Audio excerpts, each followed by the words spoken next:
Kondisi ini membuat mobil truk dan mobil sedan rusak parah setelah terlibat kecelakaan di Jalan Poros Limbung, Kecamatan Bajeng, Kabupaten Goa, Sulawesi Selatan.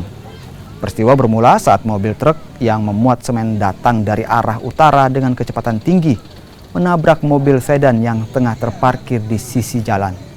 Mobil sedan yang terparkir terseret sejauh 40 meter dan menghantam pohon di Jalan Poros Limbung, Goa. Kejadian ini menyebabkan kemacetan sepanjang 1 km. 5 orang dilaporkan mengalami luka-luka dan dirawat di Rumah Sakit Syekh Yusuf, Kabupaten Goa, sementara 2 lainnya meninggal dunia.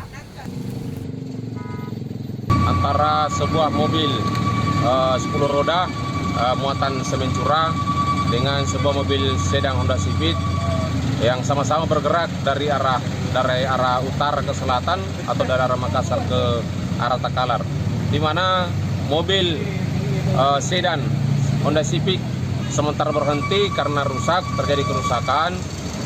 Datang mobil 10 roda dari arah belakang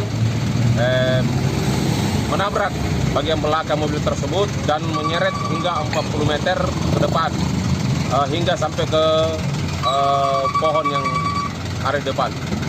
Berapa korban, Bang? Untuk korban sementara ada 5, semua ada di rumah sakit. Namun sampai saat ini 06.30 tadi 1 meninggal, yakni sopir dari mobil muatan semen curah.